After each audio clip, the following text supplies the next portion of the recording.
transmission 100218.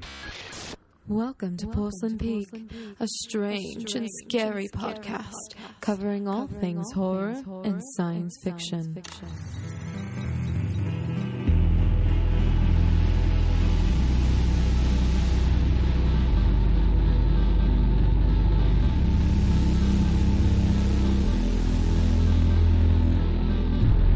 Here are your hosts, Anthony, John, and Anthony.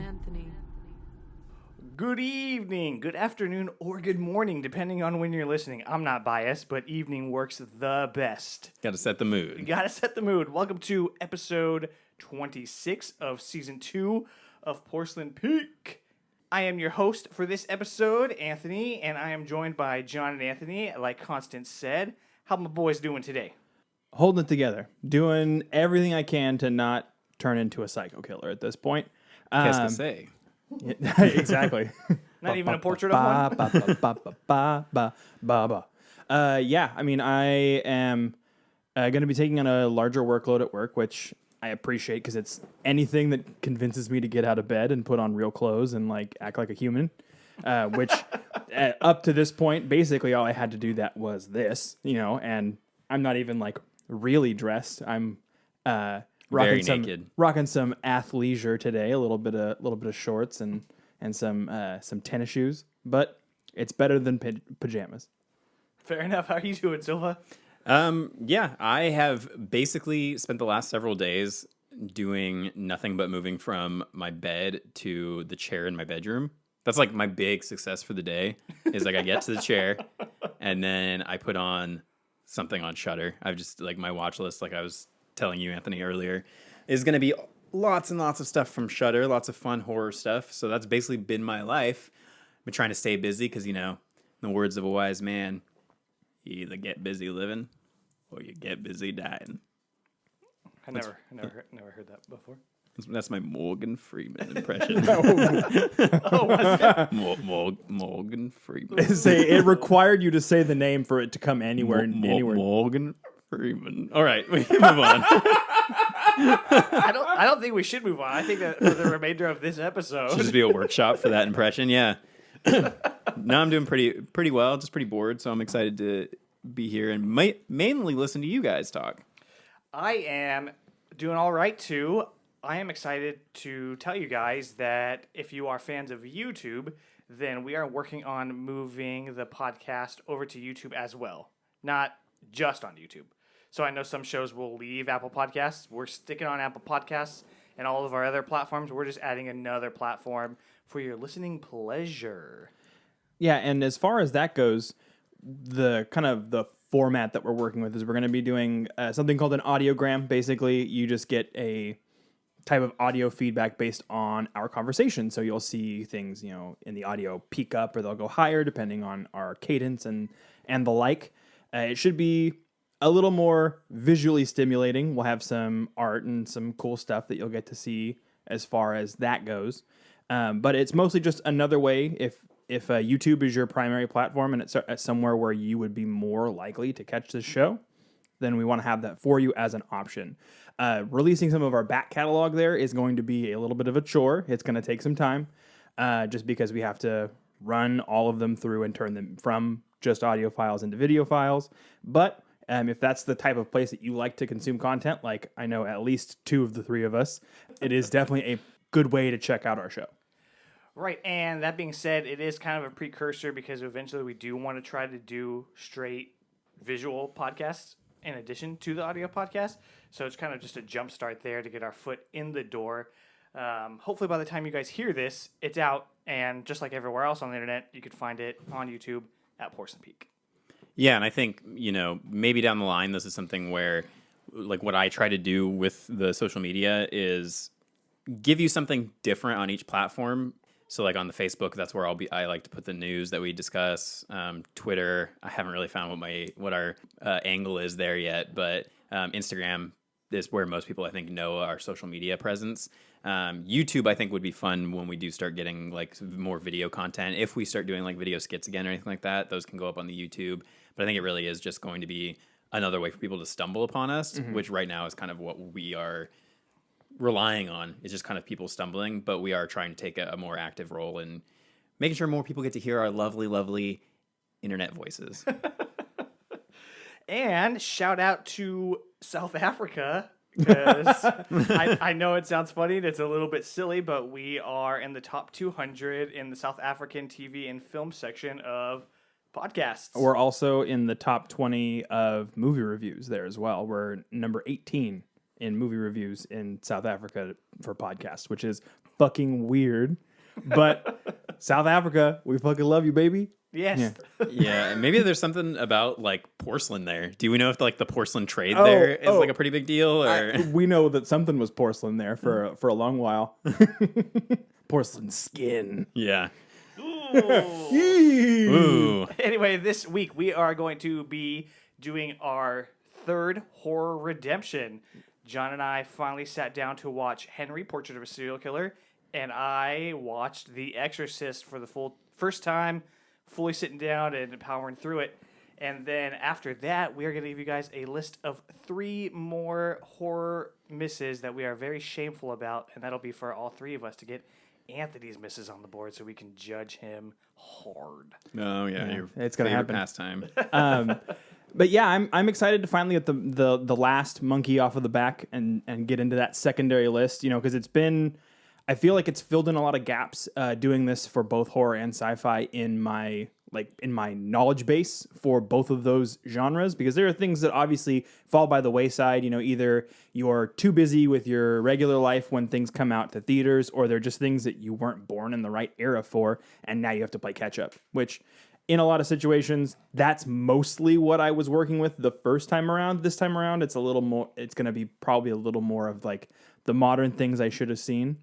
But there's a little bit of a mix here, a little bit of a mix there, so we'll see how it all goes. I also have one honorable mention for one that I haven't seen, and I have a very specific reason why I haven't seen it, and we'll dig into that when we get into that section.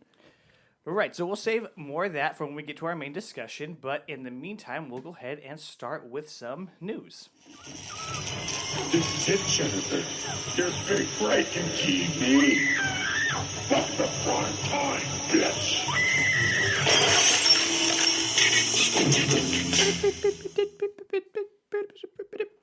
This just in. That Hitler is a bad egg. All right, so I don't have a ton of stuff. We've been saying it for the last couple of weeks, and there's not a lot developing right now. But I found out recently that they are making an Escape Room 2.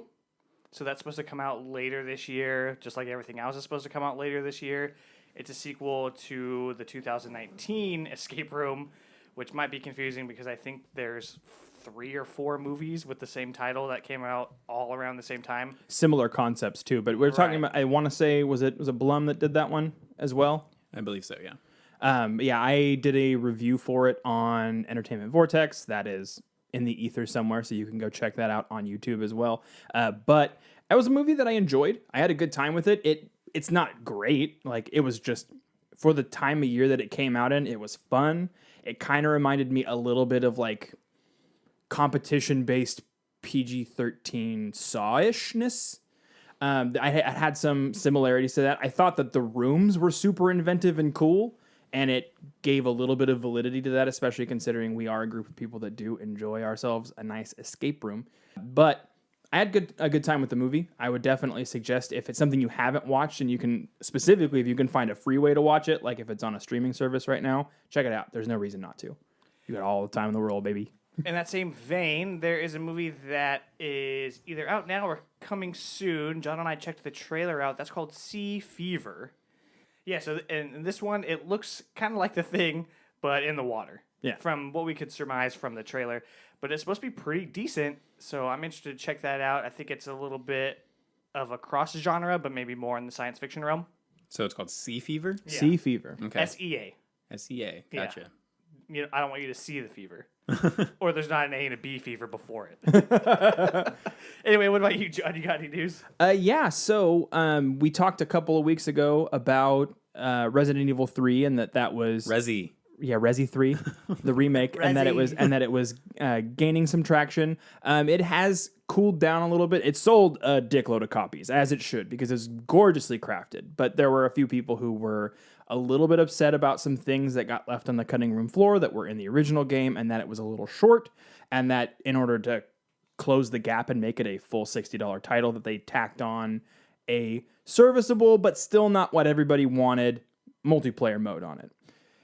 Either way, they sold enough copies and they got enough positive buzz and press for that game. Resi 4, baby. That they're making Resident Evil 4. And we don't know how that's going to be or how long it's going to take them, because obviously this is probably putting a little bit of an additional time stamp on it as far as the way the world is at this moment in time. I'm sure developing a game is probably super fucking difficult right now, even more so than it is when the world is working the way that it's supposed to. What's the one where it starts being parasites? That would be 5? No, that would be Resident Evil 4. Resident Evil 4 is the transfer from your typical virus-style zombies and that sort of thing to what's referred to as Las Plagas, which is basically like a parasite that works its way in through your ears or your nose, and then sometimes you'll shoot a dude and his head will pop off and then he'll grow like a weird bug, and then they're more difficult to defeat at that point.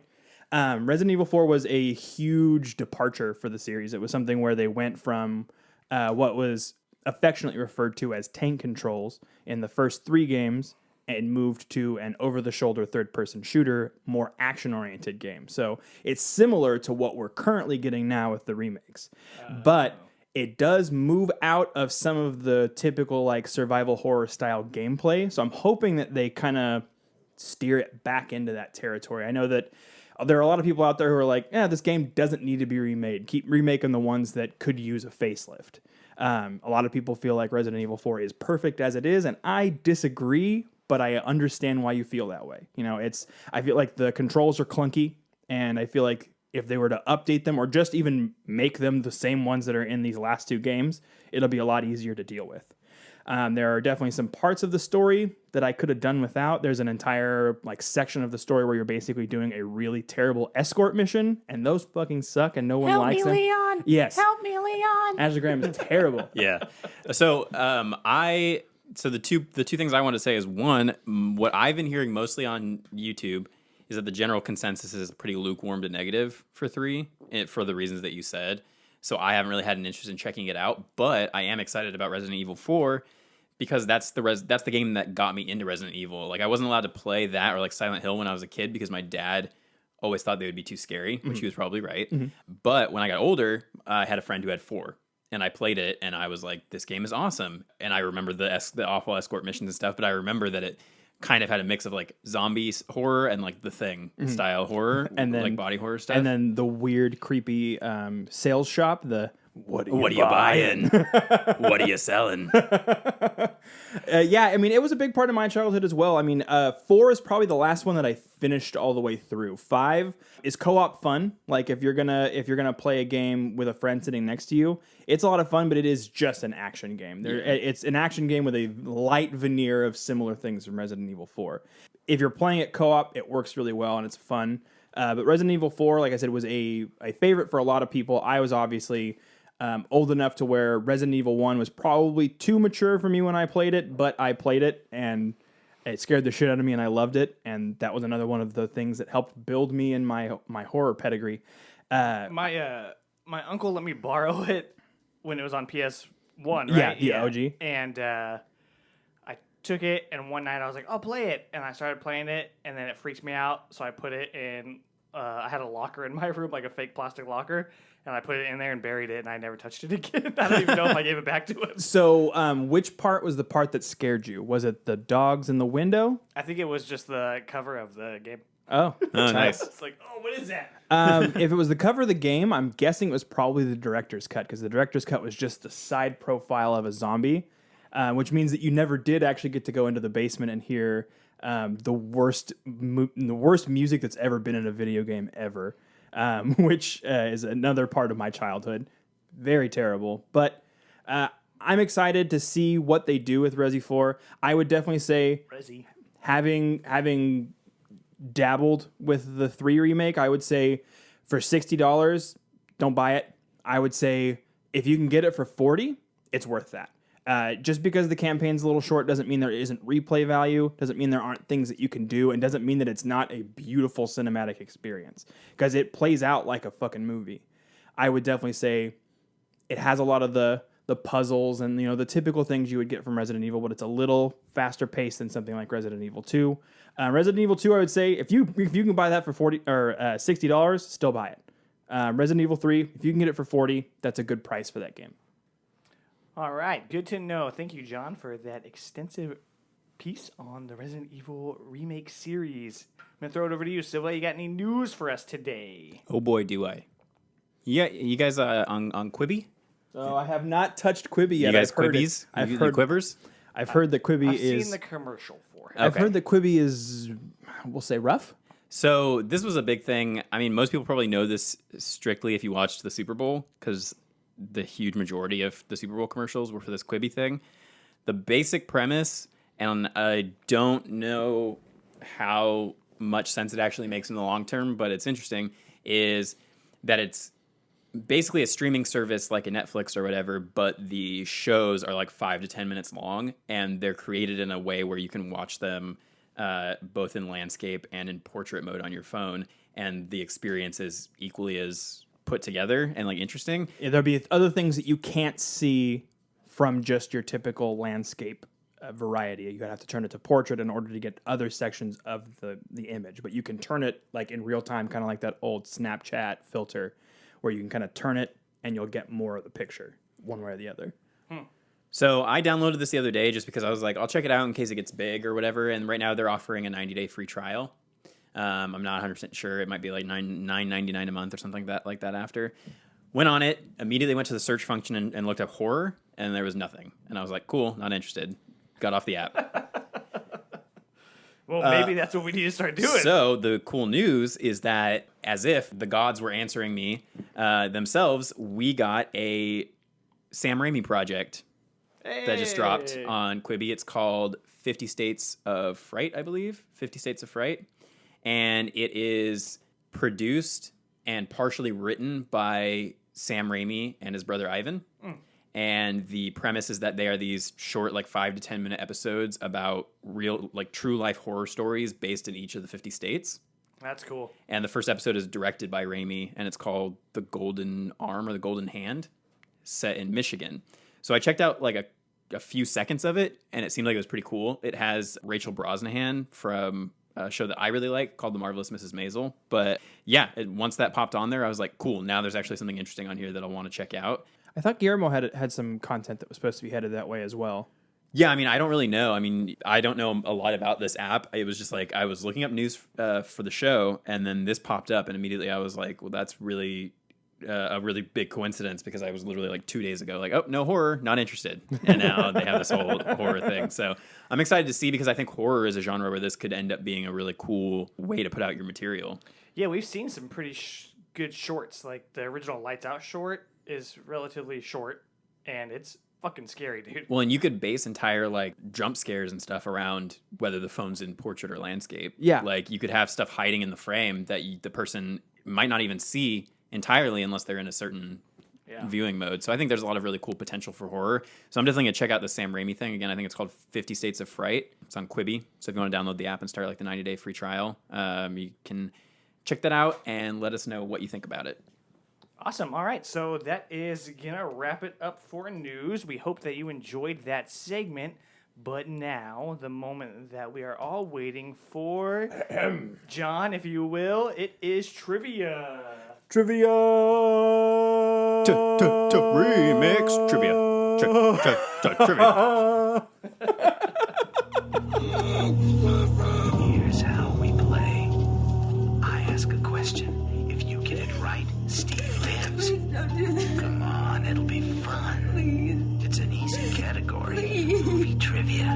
Or even give you a warm-up question. Don't do this, I can't. Name the killer. All right. So, Anthony Perez, myself, is going to read to John, and then John, in turn, is going to read to Mr. Silva, and Mr. Silva is going to read back to me, just the typical order. And we're going to start off with the monster category. John, see if you can get this one. Who directed 28 Weeks Later? Yeah, I don't think I got it. I know he didn't. I know he was just in it, but I'm just going to say Jeremy Renner. It was Juan Carlos Fresnadillo, which was probably butchered, but there you go. So I knew that name at one point in time, but You call yourself half Mexican. I most certainly don't. All right. So for you in your monster category, who was the author of the novel that Jaws from 1975 was adapted from? Peter Benchley. It is Peter Benchley. Yeah, nice. Nice. Hey. I used to grab that book off of my grandma's bookshelf when I was a kid and stare at the cover because it had a very it had the naked lady on the front. I don't think it was as suggestive as the movie poster version, but it was still like a crudely naked woman on the cover of a book, and I was like, I gotta know everything about this book and this movie. As like a 13-year-old boy. I'm going to make sure that you're on your toes. Be prepared. He's going to know a lot of these. All right. So make sure that you're ready because I'm not going to be able to stop him. Okay. All right. Haven't even gotten to my first question for him, and you're already teaming up against me. Great. All right, Perez. What is the name of the pub that protagonist David Kessler visits at the start of An American Werewolf in London, 1981? That's another thing that I knew at one point in time. Just think about it. Like, werewolves, what would they name a pub? Full Moon. No, it is the Slaughtered Lamb. It sounds like a hallowed ground. Hallowed ground. Hallowed ground. Only you would name a pub something that stupid, John. And it's also a massive stretch. No, it's because the characters are like lambs to the slaughter. Yeah, it's quite Symbolic, you know. Yeah, here we go. We're going to move on now before you guys ramble through the next hour and a half. At the end of round one, it is 0 for John, 1 for Anthony, and 0 for me. And our next category is gore/disturbing.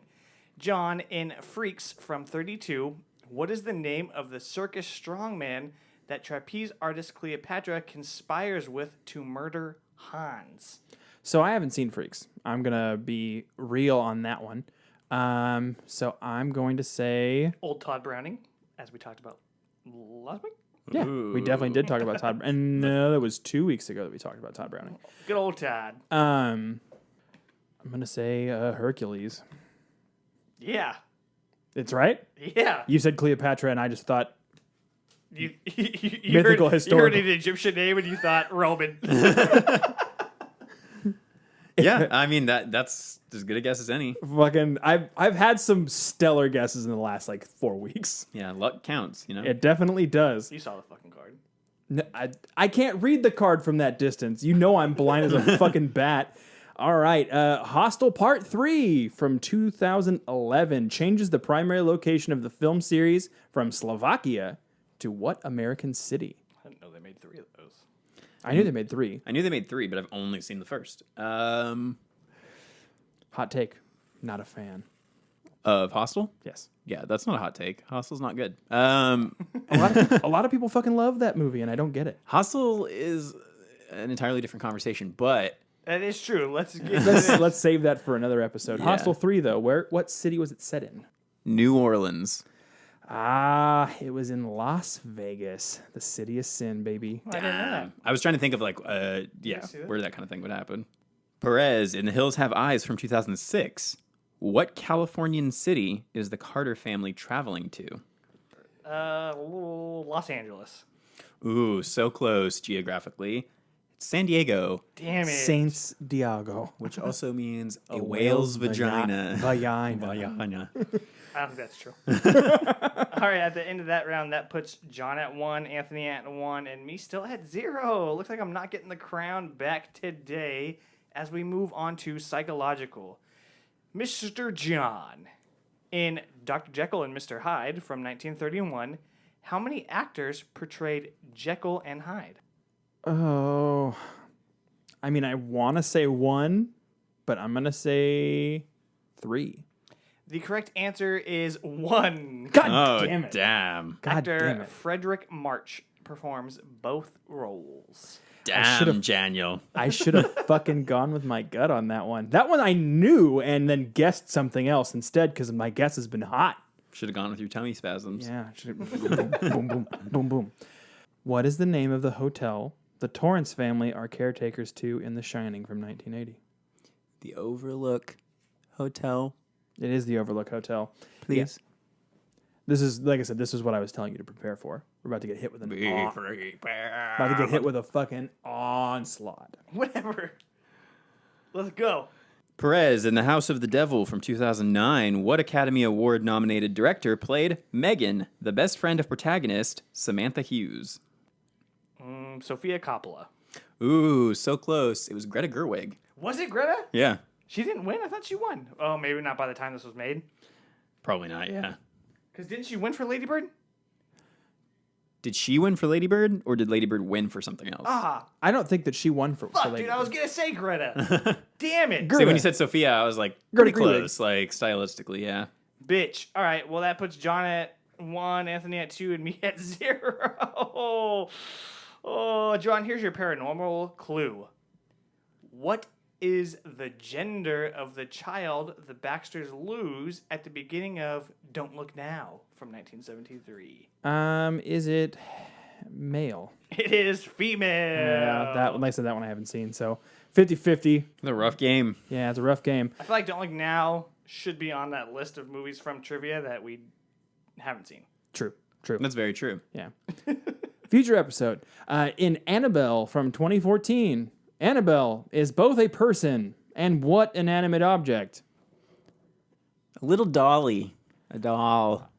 Thank you for correcting yourself, because I would have so shit all over you for Dolly, but it is a doll. Yes. An Indian burial doll. All right, Perez in the Amityville Horror from 1979. What character invites a priest to bless the house? George Lutz, Kathy Lutz, or Father Delaney? Kathy Lutz. Yeah, good job. Yes. On the board. Woo! Fuck you. All right, so that puts John at 1, Anthony at 3, and me at 1. Not getting shut out today, boys, but let's get into that killer category. John, what is the name of the fictional Canadian mining town in which My Bloody Valentine from 81 is set? Fuck, we just watched these like a year ago. A year and 2 months ago. Valentine's Day, yeah. Yeah, fuck. Scottsdale. Oh, it's El Valentino. It's Valentine Bluffs. Yeah, it fucking. It's when your lover lies to you, John. Why the fuck you lying? And I want to say this is already for the W. The original Michael Myers mask in Halloween was created using an actual Halloween mask of what actor? William Shatner. It is William Shatner. Yeah, I mean, so you won. The old Shat. But So let's just test our knowledge going forward here. yeah, I still want to know how I did. All right, Perez. What weapon does Maddie obtain from the villainous man in Hush from 2016? Ooh, crossbow. Ka-ching. Ka-ching. Bingo. Yeah. All right, John's at 1, Anthony's at 4, and I am at 2, and it is international. John, the so-called martyrs are meant to reveal the secrets of what to the sinister organization in Martyrs from 2008.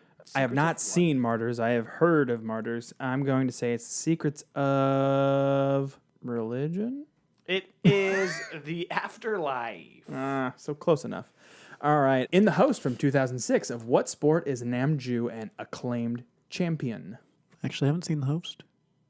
Ooh, you need to get up on your Bong Joon-ho game, my guy. Have you seen The Host? Yeah. Oh, Yeah, I can't call myself a true ho-ho. I'm definitely a ho-ho, baby.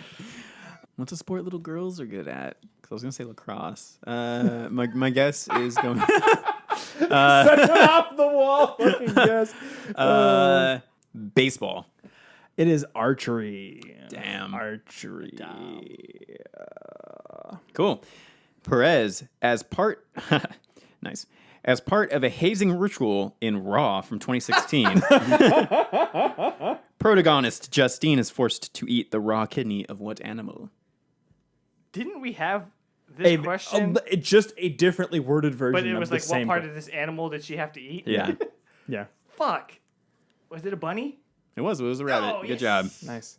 Just in time for Easter. Actually, we're Past that. Way past it by the time this one's out. Yeah.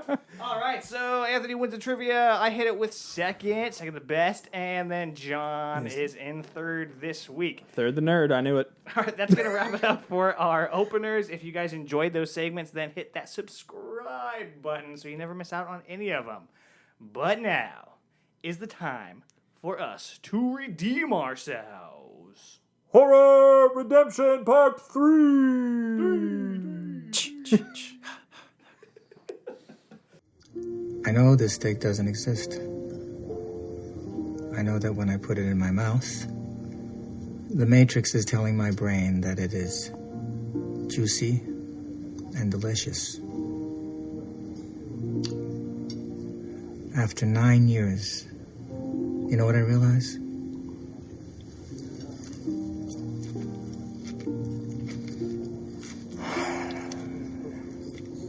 Ignorance is bliss. All right, so to start this segment off, I'll go ahead and shoot it over to you, John, so you can talk about your experience with Henry, Portrait of a Serial Killer. But before we do that, I've seen it. Have you seen it, Silva? I saw it, but it was long enough ago that I basically haven't seen it. Okay, that's fair. Yeah. So why don't you give us a quick synopsis of what it's about, and then tell us what you thought about it. So Henry, Portrait of a Serial Killer is basically just at the time it would have been probably one of the earliest instances of following basically the antagonist in the story and going through the process of him making a friend from jail and then going on a small killing spree with that friend, kind of spilling some of his knowledge about how he gets away with murder all the time to that friend, and then craziness ensues. The friend's sister moves in with them, and she basically falls in love with Henry. And then they go from there. And basically there's all kinds of different weird kills and some nasty incest stuff and just some real rough watching. It is a very slow film. Not saying that's necessarily a problem. It's only 80 minutes, but you feel it like every single minute is just creeping by at a very, very slow pace. That's what I seem to remember from when I watched it. Yeah, it does pick up. Like I said, the pace is consistent. It stays at that same level, but there are scenes where things just go, oh shit, this is what we're talking about now? Fuck. I definitely feel like based on the time frame that it came out in, the likelihood is that there could have been things that maybe rubbed off on the author who wrote the Dexter series, because there are a lot of... Jeff Lindsay, thank you. There are a lot of heavy similarities, as far as the way that he's kind of a killer with rules. Was it I'm not saying don't use a gun, but don't use the same gun twice. Don't use the same gun twice, and that basically doing the same kill over and over again is like a fingerprint. Right. Or it's better than fingerprints, because they'll be able just to track you down that way. I enjoyed a lot of that movie. Like I said, it was very slow, and it takes a while for it to pick up any real speed. But I had a pretty solid time with it. It has some very, very dark themes. And like I said, based on the time frame that it came out, there really weren't a lot of stories that followed the antagonist the entire way. And I felt like Michael Rooker was perfect for that role. He plays a scumbag so well. Right? Even in The Walking Dead. Yeah. He's one of those characters that you love to hate. Yeah. And it's crazy how much they could turn that around with different roles later on in his career, Yeah, like I said, I really enjoyed it. I mean, do you have any questions you want to ask me about how I felt about it, or if there are things that I wasn't necessarily into, or? Well, similar to Anthony, it's been a long time since I've seen it. I remember enjoying it though. Did you have to turn away from any of the incest stuff? Did that bother you? Did it seem out of place at all, or was it okay, this makes sense with the character as he's developing? No, they set it up. They set it up big time. I mean, from early on, they make it seem like the brother is a creep, and he plays into that very heavily. And they also add some kind of some reasoning as to why Henry would be so against that concept as far as incest is concerned. Like the fact that he was basically sexually assaulted by his own mother, being forced to watch her put on dresses, that sort of shit, that it caused something in him to snap. And that's a common story and a common theme. Like I said, if you listen to or watch any content about true crime or about serial killers, a lot of the time it starts with the parents, and the way that they behave causes their children to want want and need for power that they don't have. So they go out and they find ways to obtain it. And most of the time it's either through sexual assault, rape, or murder, or a combination of the three. Yeah, I mean, it was a rough watch for sure. I'm fairly desensitized when it comes to stuff like this. At a very young age, I watched a little film called A Clockwork Orange, and so I was pretty set off on my journey. That is one of my favorite movies of all time. It is a long, tough watch, but it's artistically made in a way only Stanley Kubrick could make a film. But this movie has a lot of similarities in the subject matter to that. There's some very aggressive assault scenes, and it can be a tough watch. My wife watched it with me for the most part, and she was not a fan of some of those scenes. But typically, like when we were younger and I showed her A Clockwork Orange, we got to a specific scene. Y'all know the scene, and she was like, nope, and just pieced the fuck out. Based on how many movies she's had to watch like that with me over the course of our relationship, she's a little more desensitized to it as well. So when the scene where he rapes his sister came on, she was like, "That's pretty fucking dark," and then kept watching. No turning away. I mean, but like I said, I can tell that if it were something that had been made in modern times with modern sensibilities and like a really sharp camera and not felt kind of amateurish, it would have been a struggle to get through. Would it have maybe like bordered on like a torture porn type? Not necessarily. It just sounds like it's more, like you said, like in the vein of A Clockwork Orange, more just showing the depravity of violence as opposed to like shying away from it, which gives it a lot more like visceral, realistic feel when it feels like you're actually watching what a serial killer is doing. Even if it is fictionalized, going a bit further than the movies that came out before it into that territory, I think is a super, super easy way to really push people's buttons. And it definitely sounds like a movie that if it made you uncomfortable to watch it, then, and being someone who, like you said, is very desensitized, then it sounds like it's a movie that still does what it does well. Yeah. Yeah. I can definitely see where this film influenced other films. There are entire genres of movies that exist now because movies like this paved the way for them to exist. Your typical torture porn style film wouldn't be something that would exist without a movie like this to kind of pave the way and make that happen. It also, like I said, as compared to some of the other movies that I've watched in this section, was fairly low budget. Like you can tell, it wasn't made with a lot of money behind it. It was what seemed like probably a passion project. I knew that Michael Rooker wasn't very big at that point in time, and they didn't have any big names. So for him, like this was even like current year 2020 is now where he's just gained some notoriety from Guardians of the Galaxy and then also of The Walking Dead. Before that, he gained a lot of popularity because of those things kind of as a scumbag. But this movie is so much further before that. And he's been in things, but very sporadically. Yeah, I think a lot of people probably know him if they're horror fans because of The Walking Dead. Or like, what is it, Slither? The James Gunn one? Is that Slither? Yeah, I believe so. Yeah, and he was just in smaller, like, he's friends of James Gunn, so he shows up in that stuff. So if you were a fan of horror, like, and especially like weird little horror movies or like this, you probably knew him. Yeah. Now he's like, obviously gotten the success that he deserves. But he's Mary Poppins, y'all. Yeah, but I do think if you're a fan of his and you haven't seen Henry, then maybe take a gander back at it. I just remember from seeing it, I just remembered Michael Rooker, and I remembered it was pretty fucked up and really slow. Yeah. Which is why I haven't gone back and rewatched it anytime recently. And it's based on a true story. Mm-hmm. Yeah. Which is fucking even more scary. Yeah, like I said, it picks up pretty heavily after around the 40-minute mark. Once you get halfway through, there's a lot less setup and more just kind of like driving around with him in the car and having him say weird fucked up shit about like how to get away with being a serial killer, and that shit is fucking inherently interesting. That's how I learned what MO stands for. Modus operandi? Yeah.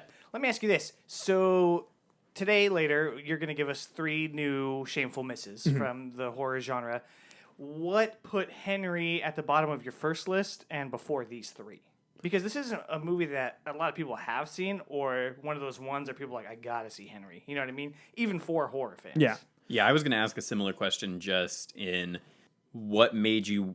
I mean, you probably explained this but I wasn't around for the previous episode, so I might be just treading the same ground. But what made you want to put it on this list?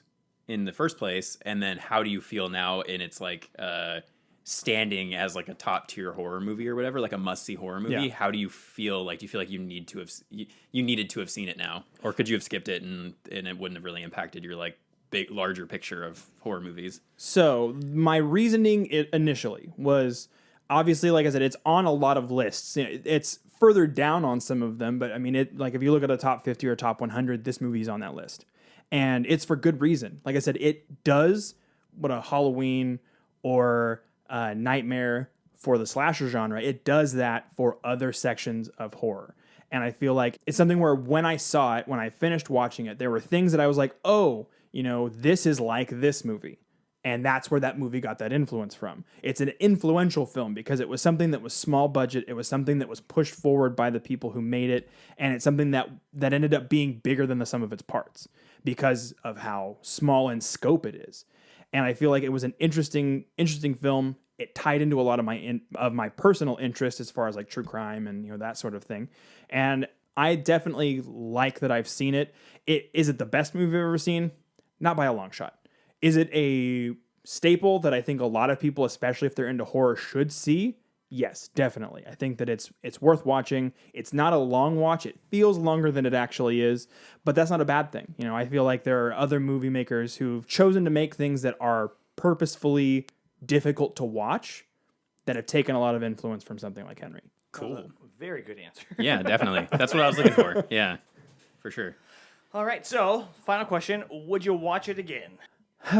Probably not today. It wouldn't be something where it wasn't something where I was like, oh, that was a dope movie. I got to watch it again now so I can try to pick it apart. Some I feel time like to decompress. Yeah, I feel like I could see this again in a year and I wouldn't have a problem with it. Right, I feel like there are still things that I could probably pick up on, lines of dialogue, subtleties in the acting performances.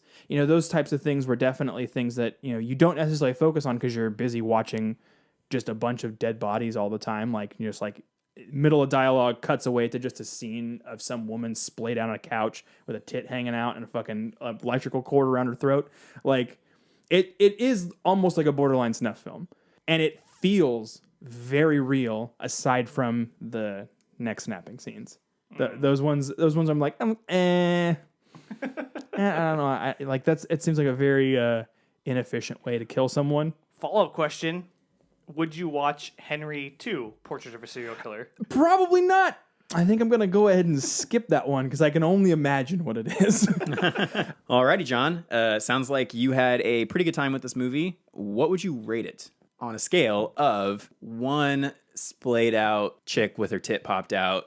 No, okay. 1 shitty neck snap out of 5 to 5 shitty neck snaps. So this one, I mean, I feel like we kind of keep laying up into similar territory. I feel like this is a 4. 4 shitty neck snaps. 4 shitty neck snaps. It was an enjoyable film because of seeing the road that it paved for other, bigger filmmakers to make crazy things. And life is a highway. Yeah, I'm gonna ride it all night long. There was a song, and I think I've mentioned it before.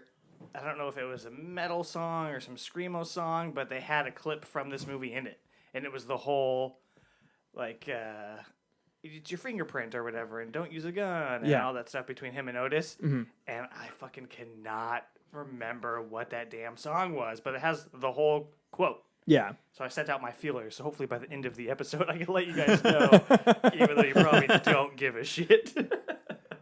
But now that we're done with Henry, let's go ahead and move on to my shameful miss, my redemption for the Exorcist. Your mother knits socks in hell. So let's go ahead and turn the microphone around onto you. So as far as the Exorcist goes, how do you feel? Give us kind of a obviously most people are not going to need a synopsis of this film, and how did you feel about it? Did you faint? Well, okay, so basically, just in case you aren't familiar with The Exorcist, it's about a little girl that gets possessed by a demon, Pazuzu, which I think they sell at BJ's, and then and then some priests come and try to exorcise her, and not like Richard Simmons style. So I've seen a lot of this movie in bits and pieces, bits and balls. and so I was still a little nervous because I was like, we got through 3 and I liked the 3 of them. And I was like, fuck, dude, here we go. This is going to be the one I'm not going to like The Exorcist. And it was stupid good. I enjoyed it very much. That makes there was a part of me that just like froze there for a second when you said this is going to be the one I'm not going to like, and then when you said that it was stupid good, like I was just like, oh, I can breathe. We're not dead. This isn't the end of our show. Well, Reagan is fantastic. Best president we ever had. The director's crazy. I forget the dude's name. It's Friedkin. William Friedkin. Yeah. I would say it's atmospheric, and I get why people were so freaked out by it because this shit came out in '73. Yeah, which is wild to think about, and the effects are pretty good. As far as scariness that goes, though, it's not really a scary film to me now. But like you said, we're very desensitized, and we've seen stuff like The Conjuring, and it just was like, okay. But I get, like, in 73, yeah, I probably would have shit my pants in 73. Well, and the amount of things that exist because of The Exorcist is a trunk. It's crazy. It's a trunk as compared to all of the branches that range off. The only reason that people really even have the public even has any sort of knowledge about the idea of exorcism is because of this movie. Yeah. Like, the book existed. I think it's William Peter Blatty wrote the book and, wrote a series of books and stuff, but without the movie, we wouldn't have any of these exorcism spin-off things like demon possession stuff. Right. Shout out to my wife who commented on our most recent Instagram post about movies that scared you during your childhood and her pick of The Exorcism of Emily Rose. Yeah. I told her, I responded to that and told her that the trailers used to scare me, but I had never actually seen the movie. But I think The Exorcist exists in 3 different places where it works prime. The first is when it came out. So I think I would love to be able to go back and experience how big that movie was, because especially watching I'll talk about this later on my watch list, but the Cursed Films documentary series and stuff. I've been looking at that it keeps popping up in my feed and learning stuff. more about The Exorcist, how huge that was is not just a movie, but they marketed the shit out of it as this thing that's going to kill you, or it's going to bring the devil into your life. It was you were going to experience the devil. So that's where it works. It works maybe if you've seen it when you were very small, because then that the creepy face girl and everything would be really scary. Mm-hmm. And then I think it works really well if you have 200 horror movies under your belt, which is what we have. Right. Which is where I feel like The Exorcist, I did not like it very much when I saw it as a mid to late teenager. Mm-hmm. But that's because I went into it thinking okay, this is going to be the scariest movie I'd ever seen. And at that point, things were I was watching the Insidious movies or whatever and thinking that was the scariest thing I had ever seen. Right. So going into this, I was this is so boring. But then after you've seen 10 million horror movies and you start to realize what makes a horror movie artfully crafted or well made, when you start to watch it with that lens, right, then I think the movie becomes really, really something that you can appreciate. And yeah, and that's how I felt. And I knew partway through that it was going to be like that. It's definitely a slower movie. Mm-hmm, definitely. And it kind of sets you up for the slow burn stuff that we have today. So, and it's about 2 hours on the dot, pretty close, too. Still relevant. The one I watched, it might have been the director's cut, because I think it was 2:12. Did it have the stair walking scene? Where she's walking on the stairs? Yeah. Then it would have been because the original version took the stair climb out of the movie. So if you watch the longer version, it's probably because it's one of the later versions where they re-added scenes. Okay. Yeah. Well, I think they cut that one because she got injured, right? She got injured during the bed flop scene pretty badly. Yeah, and she talks about that in the Cursed Films thing. So that was a wood harness that they had attached to her. And when she's screaming, she said it's because they were actually jerking her back and forth viciously. And she was crying because it hurt so bad. And they actually fractured part of her spine. And then there's a scene where her mom gets pulled across the room against the wall. When she slaps her. Yeah, and that's where Friedkin, I guess he's one of those directors who would just fuck with the cast to try to get legit performance. He was very Kubrickian in that respect. Mm-hmm. So he just told the guy who was holding the rope for the thing, he was just yank her. Just pull her as hard as you can. Yeah. And so he fucked her up and threw her across the room. And if you watch it, she slams her head hard. Yeah, definitely. Well, I think that's something that really stands out is how visceral that stuff is. A lot of the possession stuff still, Like, yeah, a lot of the effects don't work super well. Like, the head turning stuff is pretty lame. And, like, the reason they took the stair walking out originally was because the effect didn't work very well. I didn't think it was that bad. Well, because they went and they- they fixed it later. Oh, okay, and then they were able to put it back in the movie. It was a Lucas move. Yeah. but a good Lucas movie. Everyone has Yeah. walkie-talkies. But yeah, I mean, I think that the movie works really well from the beginning. Where to me, a lot of the scariest parts of the movie are like the medical stuff that happens in the beginning, where the mom is trying to figure out what's wrong with Reagan. So she's like taking her to get all the tests, and I guess they like That dude, one of the dudes from that scene, I don't know if you know this, was ended up becoming a killer, a murderer. a murderer. So Yeah. there's a murderer in The Exorcist. Yeah, and he's part of the like radiology or the testing team, and because they reused real doctors, they went into an actual facility and they were like, "Hey, you guys know how to do this procedure? Can you do it for us on film?" And so that guy was just like, "Yeah, I'll be in a movie," and he turned out to be a killer. So that's pretty crazy. And that's part of that whole like mythos that's built around this film is Right. that it's cursed for a lot of different reasons, which I won't we don't have to get super into, and it really depends on how you lean on that sort of thing. I've never really gotten into that part of it, but I do think it is interesting. You can probably ask the majority of people on the street who are like from our generation if they have even actually seen this movie. And I feel like a large majority of people would probably say no. Like, I feel like more people know about it through like cultural references. It's Right. either been parodied 10 million different times in every imaginable TV show, or you had things like my first exposure to it was that maze game that you played on the computer where you'd go through the maze and it would be like, if you hit the wall, you Screamers. lose. And it would be one of those classic like You'd almost get to the very end. scare thing. It's a screamer. Yeah, and a scream sound would come, and it would be like, turn your volume up, and it was Reagan with all the makeup on, and she would pop up, and I was like, cool, never watching that movie ever, and so I had a fear of Reagan. By the time I got around to seeing the movie, I thought like the makeup wasn't even that anything crazy. Like, it reminded me of like Evil Dead or something. Yeah, Right, and I'm glad you said that because that's another thing I wanted to talk about is the influence of this movie. I mean, Evil Dead, from not only the look, but also the dialogue, the way that she says the craziest shit, you know, and what Evil Dead, I think even in the remake, it's like, come down here so I can suck your cock, pretty boy. Yeah. Like, that could have been a Reagan line, easily, or vice versa. You could take a Reagan line and throw it in Evil Dead, and it would work. Yeah. And for 73, I was like, whoa, they could say that shit? I Yeah. was kind of blown away. Like, did that get an R rating, or should that have been like a fucking like NC-17 Right. or X? And what else did I notice? Oh, the flashing of Pazuzu, the face itself reminded me a lot of Death from the Seventh Seal. I don't know if you guys have seen that. Yeah. Uh-huh. Obviously, Exorcist didn't influence that because that came out before it, but very similar in style. And I was like, okay, that's cool. So even seeing its... That's our man, Max von Sydow was in that movie. Well, there you go. He's passed recently. Yeah. And The Conjuring, I mean, come on. Oh, yeah, They absolutely. pulled Yeah. so much, which was interesting to think about because in one of the opening scenes... Insidious too. Or maybe it's Insidious I'm thinking of. I think, yeah, no, you're right.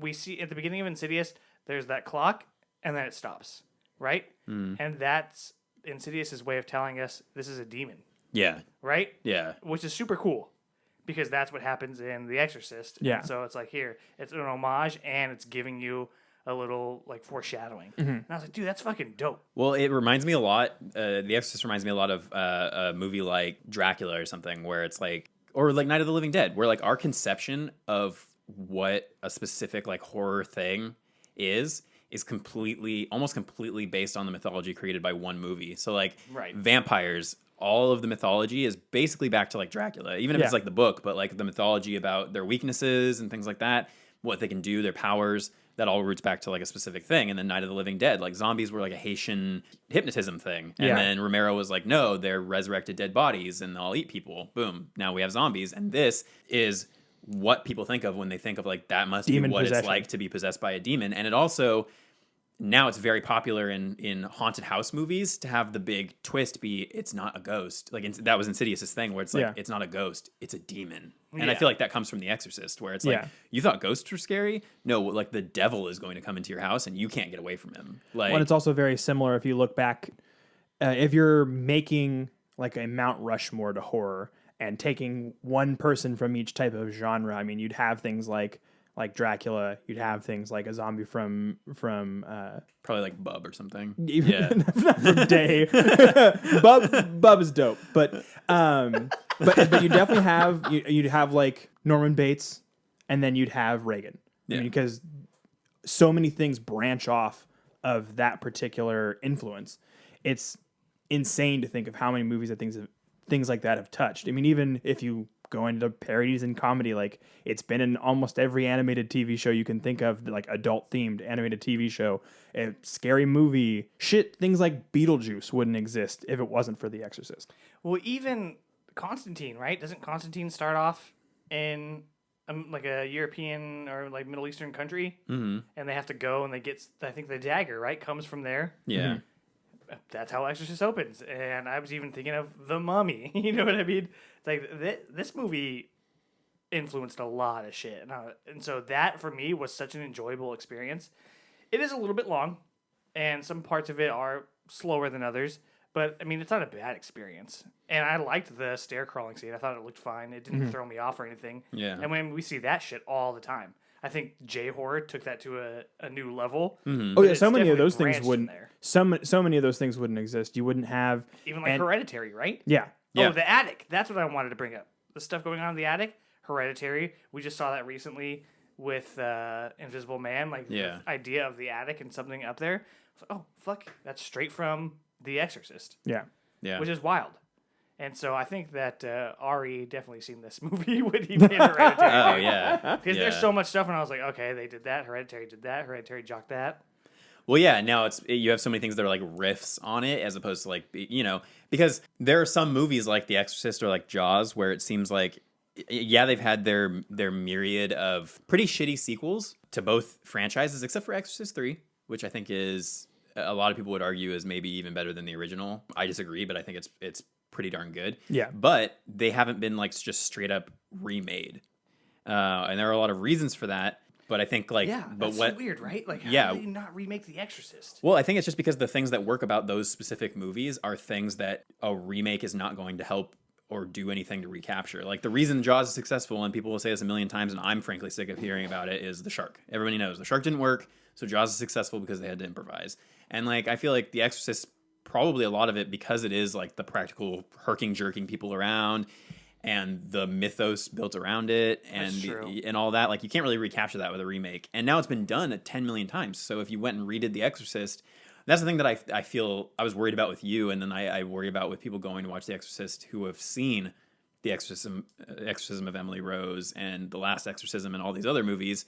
They're going to go back to The Exorcist and potentially be like, well, this is just a boring version of all of the more fucked up stuff I've seen in other exorcism movies. And I'm like, yeah, but you have to appreciate it as being like the first one to do this. Right, Yeah. and I did. And that's how I came out of it. Yeah, so if you were to score this Oh, how do you put out a of number on The Exorcist? from 1 to 5 pea soup puke filled rooms? Oh, man. 1 to 5 crucifix masturbation scenes. That was rough, dude. She's like stabbing it, dude. Yeah. Getting up in there. I was like, Jesus Christ. And she was like, yeah. Got him right here. He's bloody. Fuck, dude. That's so tough. About as tough as it is to masturbate with a wooden cross. I want to say 4.5. Okay, so 4.5? Yeah. Tentatively, though, because I think if I watch it again, I'd probably enjoy it even more because I'm sure there's stuff that I missed. Yeah, I'm thinking back on all of the horror misses we've done so far. I'm trying to think of the ones that we've given 5s to. I know that I gave a 5 to Hereditary. I'm positive of that. I think you gave Jaws either a 4 or 4.5. The birds. Yeah, and I think I gave Rear Window a 5. I'm pretty sure. I think so. But yeah, I'm glad that I watched it. I am glad that I didn't dislike it. yes. That was definitely a bigger one on my list.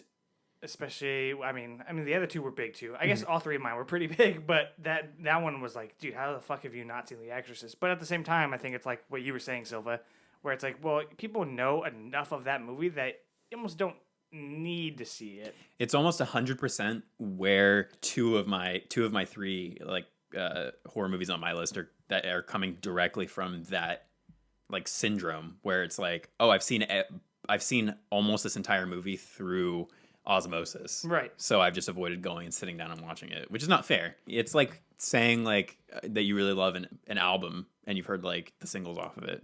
Yeah. Right. Yeah. All right, so then let's use that as a segue to get into the second half of our main discussion, and that is giving you guys our 3 new horror misses each. Yes. All right, John, we'll shoot it over to you to start this bad boy. So I'll give, before we start digging into my actual stuff, I'll give you the one that I'm ashamed that I missed, but I have specific reasons why I missed it, and I probably won't go back to revisit it because I think it won't land the way that it's supposed to.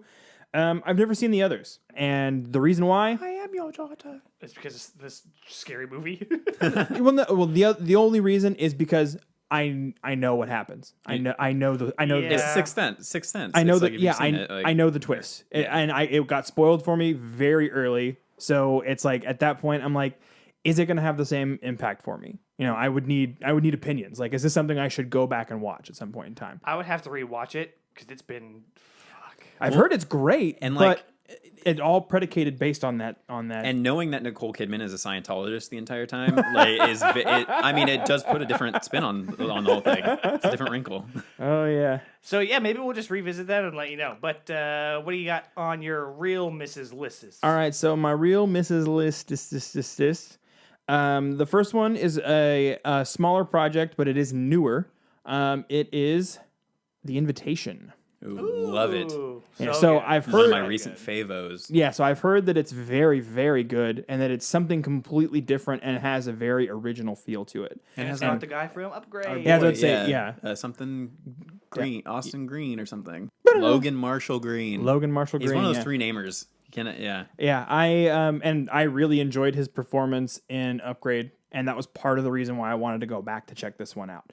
So yeah, that one is I'm pretty ashamed of that one because like I said, it came out in a time frame where I was well versed in the old horrorness, and it was definitely something that I was super interested in checking out, and I'm ready to see it.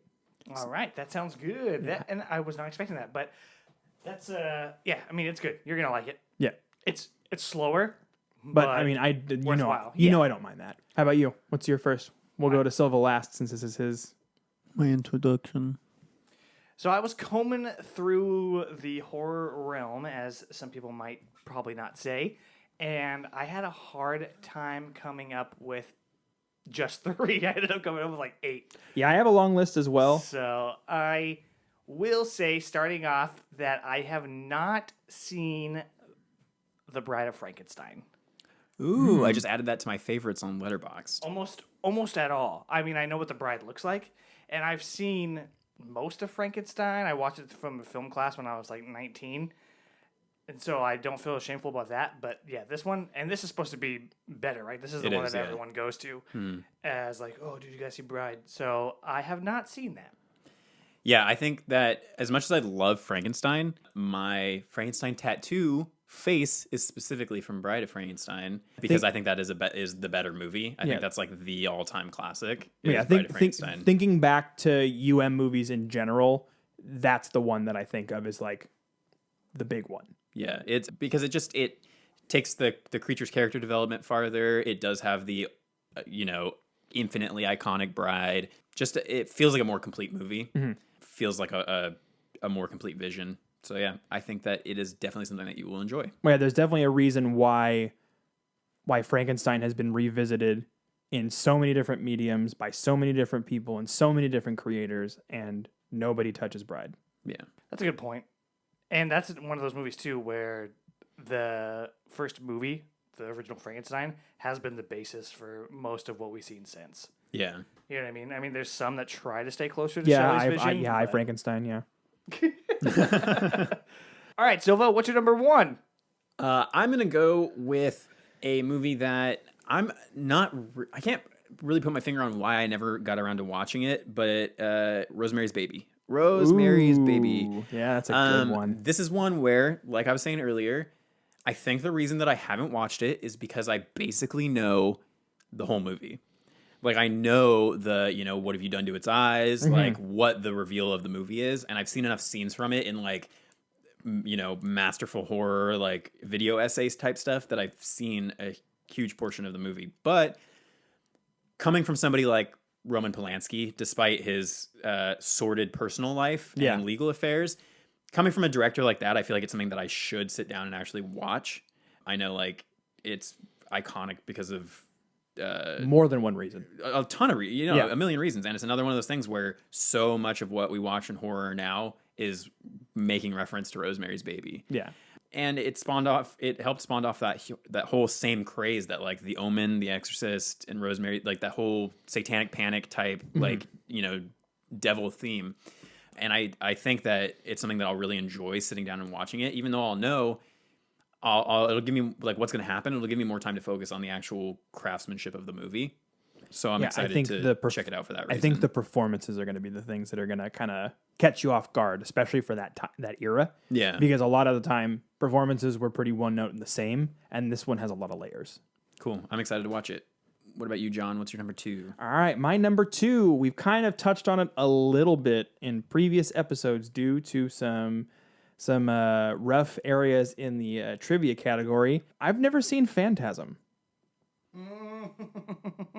Yeah, that one's a big classic. I mean, and y'all, when I said that I hadn't seen it and I had no idea what the fuck it was, you guys were like, well, that's giving me another the one. eyes and shit. That's another one where I'm less surprised by somebody who hasn't seen it, because I feel like a lot of people haven't. I'm more surprised by somebody who has absolutely no idea what it is, because I feel like there's some iconography from it that most people will be like, oh, that's from Phantasm, even if they don't know where it comes from or what it's about. It's a very, very weird movie. I've only seen it once. Yeah, so, and I'm down for some weird. And that was part of the reason why I put it on the list, because I needed something that was a little more classic and also something that had a little more of the weird factor. I feel like it's going to give me those things, which I appreciate. I mean, and looking back at, like, the things that I've seen in my horror watching career, I've seen shit like The Screaming Skull, but I haven't seen Phantasm. That's a problem, You've seen The Greasy Strangler. Yeah. Let's not bring that back up. All right, so for your number 2, what do you got? All right, so my second one is Reanimator. Oh, yeah. Okay.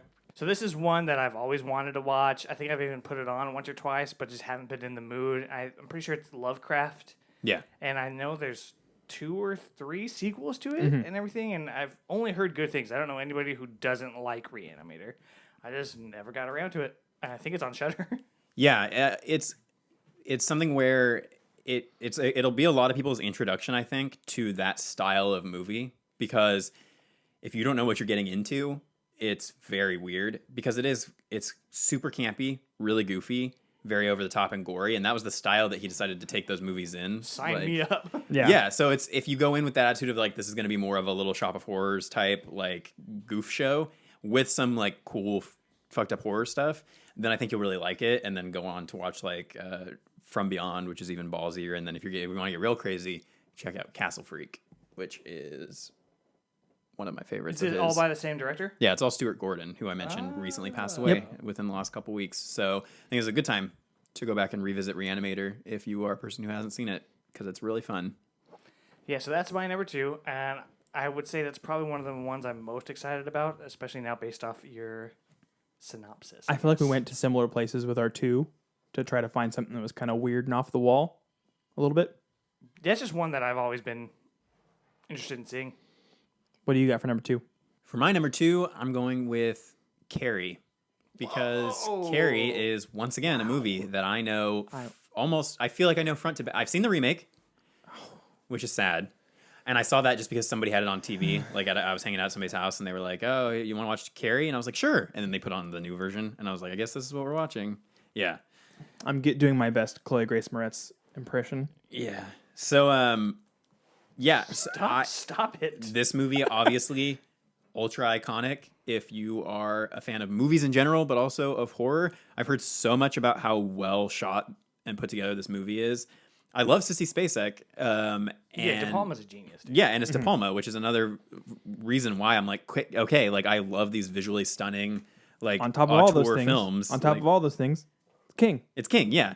So it's absolutely ridiculous that I haven't seen it. And so as soon as I thought Rosemary's Baby and then was trying to think of what the second one would be, I was like, oh, duh, I own this movie. I have the Steelbook. Yeah, I own Carrie on Steelbook, and I still have not watched it. So definitely gonna have to get on that. Yeah, you definitely should. It is everything that it's cracked up to be. It is unsettling for how old it is and how well things are crafted in that movie. Like, It uses so much in practical because it had to at the time, and it does practical well. And like I said, it's beautifully shot. Obviously, the story is really well paced and pieced together in a way that is creepy, but not for all the reasons you're thinking. Like, I mean, if you've seen the remake, you understand some of what you're in for. But I feel like the performances are just leagues better in this movie. Nice. I'm stoked. All right, John. Moment of truth. What is your number one shameful horror miss? So it's funny. Like I said, we always run into this type of an issue anytime we shoot this show. That something in our trivia always comes back somewhere else in the show. Haunt us. So this one I feel really bad about because this was a director that I love.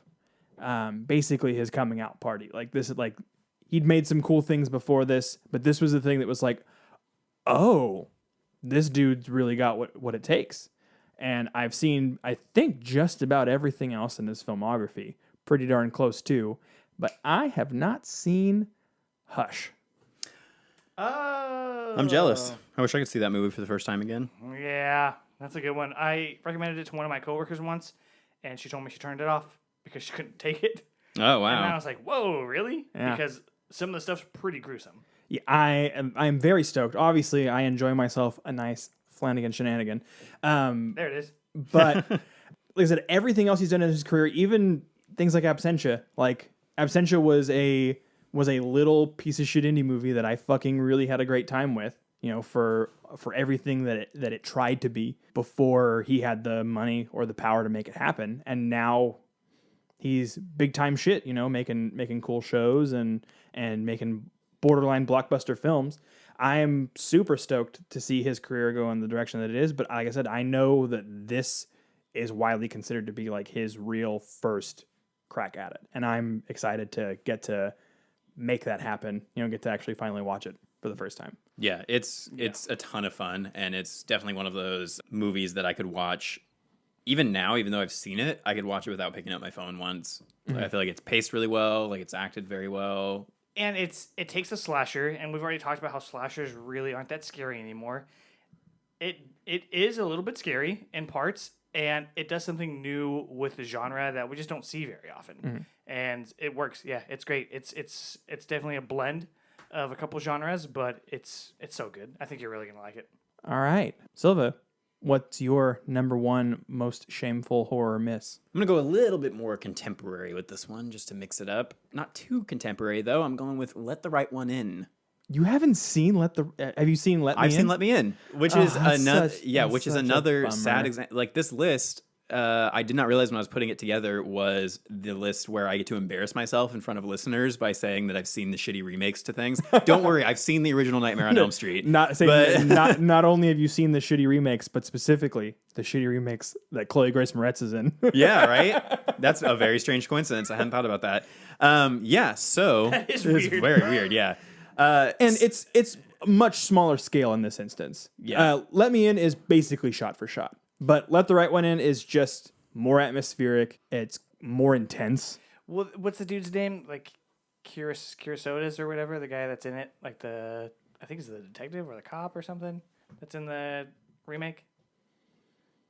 The fucking dude. When he gets it, the fucking dude. So descriptive. I haven't seen the remake in a million years. So. But I think there's a scene in like the tunnel when he gets attacked by her. Uh-huh. It's very heavily computerized. Yeah. That's not Okay. in the original, so that's cool.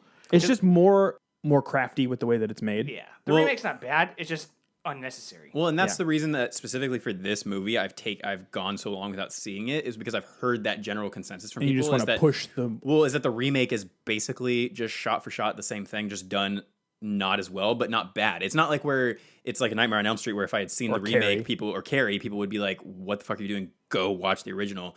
This is like people are like, "Well, the original's better." And that was never enough to really sell me on a movie that I didn't think that the remake was amazing. I thought it was fine though. So what I'm trying to do now is I've been watching a lot of foreign horror recently. Like I've been trying to get more into just being like having that be a second nature thing that like that isn't a barrier for me. So going back and rewatching this, or like Ringu, Yeah. would be like an honorable mention that or maybe I'll put on a future list or something. Would be something I haven't seen where Like people Ju-on say the Curse or something. Yeah, where people are like, oh, the remake, like especially with The Ring, people are like, the remake's good. It just Right. does it differently. Like it doesn't do it as well, and a lot of people think Ringu is scarier, which is getting off topic. But that's how I feel about this movie. Is like, okay, I enjoyed the remake enough. This will just be a better version of that, and I can say I've seen the original, and it just shows up on every horror list you see these days. Mm-hmm. So I want to be able to check it off my box and say, because right now I'm like, oh yeah, I've seen it. No, technically I saw Let Me In, and I'm pretending. Well, it's one of the ones similar to Hush that does something different with the genre. Yeah, A lot different in that case. Well, I've been seeing movies that have been like referencing like it's like Let the Right One In, and I'm like, well, I have to have seen that movie now. Like I have to say I've seen that movie. You so, basically have. yeah. So, all right. What's your number my one? last one, I had a hard time picking this, but I have not seen the original, similar to Anthony, of Amityville Horror from 1979. Ooh, that's a really good one. Neither have I. Oh, wow. Yeah. There you go. So, like I said, I had a long list, and there's definitely stuff on there, but this one, I feel like I've seen the original. I think I've even seen some of the other ones. Remember that one that was supposed to come out where the kid was, like, paralyzed and then became unparalyzed because he got possessed or some shit? And then that movie sure. never came. It was like Amityville Awakening or something. It never came out. It's the X-Men movie all over again. New Mutants. Well, that's very much like X-Men in that it is a Warren case, the Warrens from The Conjuring, Yeah. but not set in the Conjuring universe. So it is like X-Men in that way. Thank you for making what I said make any sense to the show. So I've never gotten around to it. I know that there was some. I liked the remake from the last time I watched it, and I know that they did some techniques where they kept Ryan Reynolds away from the kids during the filming of the remake, so that That's just because he doesn't like kids. they were always afraid of him. He's fucking Pikachu, bro. So I'm interested to see what they did with that in the 70s. Yeah. Especially at that time, because it was it 70, 76, 79, 70, 70 something? 70, 79. 70 Yeah. Sam? So that's right Yo, before the 70 big Sam? slasher craze of the 80s, you know what I Yeah. mean? So I'm excited for that. Cool. I'll check it out too. Yeah. I mean, I think that we've got some good lists out there. I think that we'll feel a lot better when we've watched them. It'll be very cathartic like the first one was. And I'm excited to see some of these movies. Like I said, there are definitely a couple that y'all are going to be watching that I'm excited to rewatch along with you. So that way we have fresh discussion points. And Oh, I'm 100% watching Hush again. Yeah. And it's a short movie, so it'll. It's so good. Yeah. All right. Cool. So that's going to wrap it up for our main discussion. If there are any shameful horror misses that you've come across, or I guess not come across, then shoot us an email or a comment on our socials and let us know what you're ashamed to not have seen. That being said, we're going to go ahead and jump into our recommendations. Patrick, what is it? Where are you going?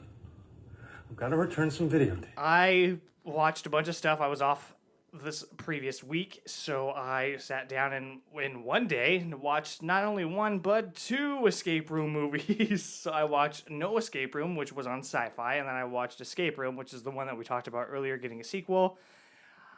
The No Escape Room was fine. It was made by Sci-Fi, so it's not winning any awards. It's not awful, but I was doing other stuff, and so it was really good filler. So if you got other shit going on, you want to throw on a movie, this one's not a bad one to do.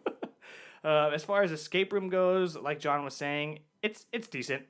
It's, I would say, somewhere above Truth or Dare and somewhere below Ready or Not. Mm-hmm. So kind of in between that. So enjoyable, but nothing to write home about. It does set up a pretty interesting sequel, so I am excited to see how that takes place. yeah, it does take a weird turn at the end. And I feel like that weird turn will make, if they do it right, will make a better movie than we got from this one. Yeah, and then I would also like to recommend Cursed Films. That's on Shudder, and I think right now it's only 3 episodes, but the first one is The Exorcist, so I immediately watched it after I watched The Exorcist. Yeah, to get a little more context. And it was fantastic. And I think, Anthony, you wanted to talk more about this one, didn't you? Yeah. So I had seen the Exorcist episode when it first came out because I was super excited about the idea behind this. Because, like I had said when we were talking about The Exorcist, was the whole like mythos that gets built around these films is really, really interesting. And you always read those articles like, did you know that somebody from such and such movie like died in a, So The Exorcist was like the obvious first episode to go with. I enjoyed it. I thought it was good. I had heard most of the stories before.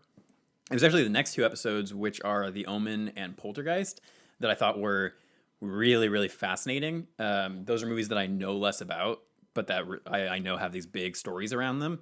And those episodes did what I really appreciated, which is about half the episode is like explaining the different facets of the curse to you, but then the latter half of both episodes lean more in a skeptical direction and have people come on and be like, but it could have been just this, and that. And those series seems to be trying to take more of like a, let's just appreciate these films for how good they are as films and less about all of the weird random stuff that happened around them. Right. But I've really been enjoying it. More for the film history stuff, and there is some really weird stuff, freaky stuff that's happened to people who've been associated with those movies. So yeah, there's 3 episodes out now on Shudder, so I would definitely recommend that as well. Piggyback on that. Cool, John. What about you for recommendations? Yeah, so I took a weeks and weeks and weeks and weeks old recommendation from Mr. Silva, and I checked out some of the GQ iconic roles on YouTube. So I got to watch a couple of those things. There were a few things that definitely leaned back into horror and sci-fi. There, I mean, basically anybody you can think of who's made a movie in the last like 10 years has done this. And they have some really cool stories on there. I know that one of them that kind of ties back into horror-ish, true crime-ish territory is Ray Liotta. Ray Liotta did a very interesting one that I did not anticipate.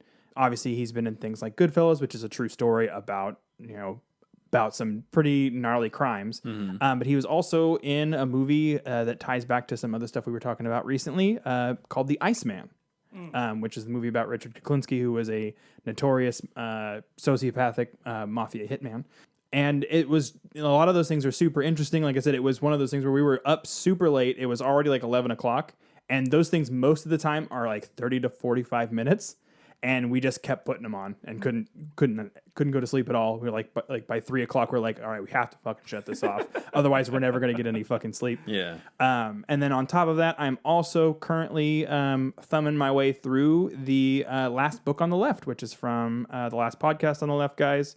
They basically went through and they created like an encyclopedia for true crime that just has like some of their favorite like serial killer cases and stuff that they've covered, or favorite like scary things that they've covered over the course of their long podcast career. And it has some really cool pictures, some little blurbs as far as the reason why they each feel a certain way about it. And, and if you've ever listened to their show, they're very funny most of the time. Yeah. But yeah, I would definitely suggest to check it out. And then obviously just to piggyback on that as well, check out the show too. Their podcast is very entertaining. I would definitely suggest to try to start it from early on and kind of see how they progressed into what they are now, considering they're like an empire now. Yeah, they're almost to my favorite murders level of like huge in the podcast game. I would definitely suggest to check them out. It's a very inspiring story. Except for the fact that they are all like really good comedians and stuff, and we're all just people who think we're fucking hilarious. Oh, it hurts. Was that all you had for rec a watch list? Yeah, that's all I have for right now. Yeah, cool. Don't sound so sad about it. I Well, let's shoot it over to you, Mr. Silva, for your watch list recommendations for this week's watch list recommendation section. Well, for my watch list, I wrote a novel. Because like I said, my daily routine has been getting up, getting in my chair, putting my blankie on, getting on Shudder. Pop them off quick. We're at a minute 36. Yes, an hour 36. I'm gonna try to lightning round these while also making them sound interesting for people who might actually want to watch them. First one to go by pretty quick. This is actually a shameful miss that I took care of. Finally got around to watching the Coppola, Bram Stoker's Dracula with Keanu Reeves, Winona, Gary Oldman, obviously. Had always stayed away from this movie because I had heard a lot of people say they weren't big fans of it. because of Keanu. Yeah, mainly. But I was like, okay, ignoring him, there's a lot about this movie that I don't know about. And so I was like, cool. Went and watched it. what I did is I watched it with Coppola's commentary. Made it a really enjoyable experience for exactly what I was saying earlier about these movies, which is learning about the ins and outs of how they were made and looking at more as an art piece. That movie is crazy because they wanted to use only effects that were done, like would have been possible back in like the 30s and stuff. So they like it's so much cool practical and in-camera effects, and when they describe how they went about doing them, it's really insane. It's a really long movie, and really the acting is not that great besides like from Oldman, who is absolutely amazing and scary and charming and all the stuff that Oldman is. So I would definitely recommend it for anybody who...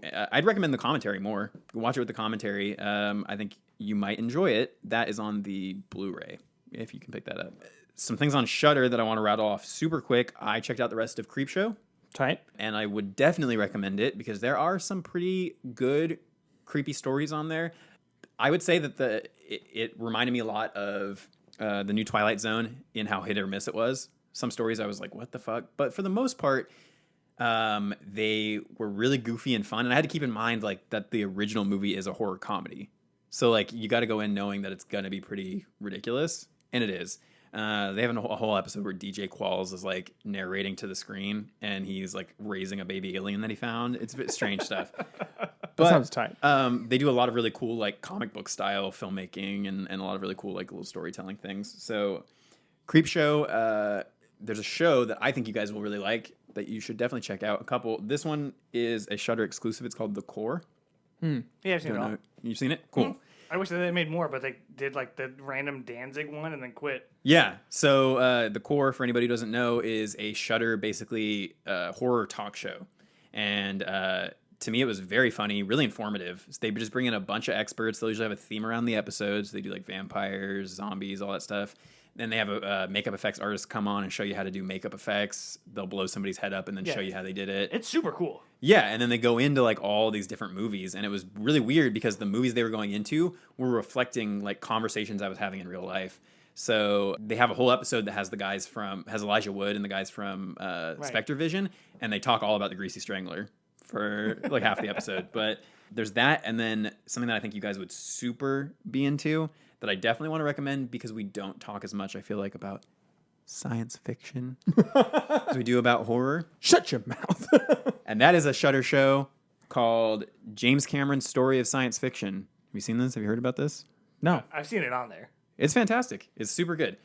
It's James Cameron sitting down at a table with like George Lucas and Christopher Nolan and all these big name people that he's friends with.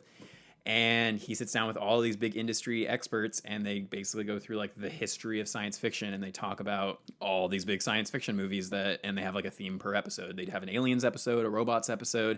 And it's just really cool to see James Cameron talk with like George Lucas and all these people. Yeah, that sounds awesome. It was very entertaining. I binged straight through it. I'm not going to talk as much about Eli Roth's history of horror because I think we've talked about this before. Yeah, we've watched some of it. It's fine. It's like I just went back and watched it, but I would definitely recommend doing the other documentary series I recommended before. And the last thing that I want to touch on, but I'll go more in depth with on our next episode, is that I started watching Channel Zero again. Oh, nice. And I watched all of season 2 last night. Okay. Which Season is 2 is No End House. Okay. I really enjoyed Candle Cove, the first season. Right. The second season, Which I feel like should have been called Channel Zero. right? Yeah. For anybody who doesn't know, Channel Zero, it's a sci-fi show that ended recently. It has 4 seasons. It was canceled. Who knows if we'll ever get more? But yeah, 4 seasons, and they are each one is based on a different creepypasta online horror story. This season was really good. I liked it a lot. Very strange. It reminded me of like Dream Warriors meets like The Thing, or no, Invasion of the Body Snatchers, sort of. Yeah. Because it's very dreamlike, a lot of imposter stuff, doppelgangers. Pretty creepy. I definitely say it's not like in your face scary, but it's very, very well made and has really good ratings. So I'm probably going to check out the 3rd season tonight. I started it last night, called Butcher's Block. Right, and I think the 4th one's Dream Door? The Dream Door, yeah. Yeah. I watched all of 1. I don't think I watched the last episode of 2. And then I watched all of 3. Okay, yeah.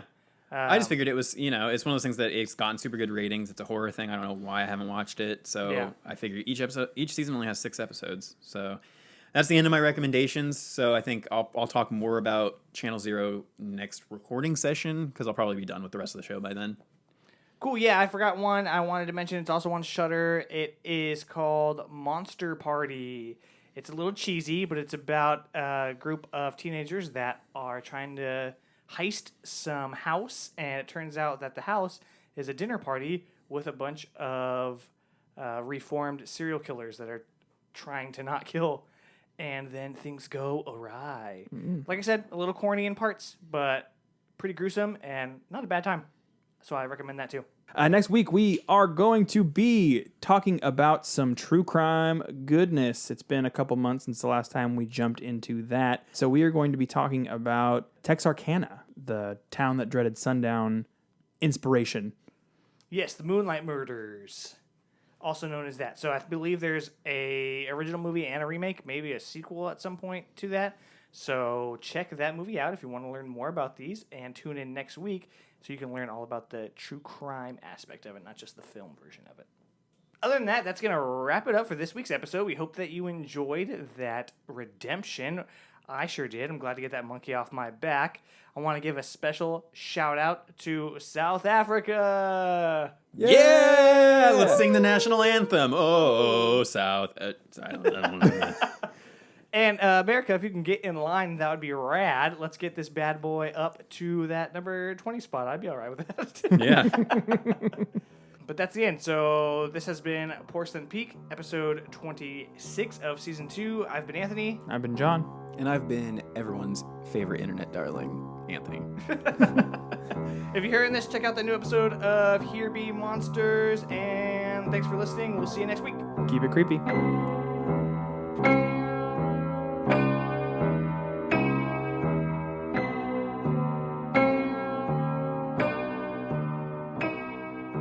You can find Porcelain Peak on Apple Podcasts, Google Play Store, Spotify, TuneIn, and Stitcher. Wherever you listen, don't forget to rate, review, share, and subscribe so you never miss a spine-tingling episode. Don't forget to follow us on Facebook, Instagram, Twitter, and at porcelainpeak.com for additional content. Special thanks to Randy Greer for composing the Porcelain Peak intro music and to Anthony Silva for designing the Porcelain Peak logo. All episodes and additional content is hosted, written, produced, designed, and edited by the Porcelain Peak team consisting of Anthony Perez, John Brasher, and Anthony Silva.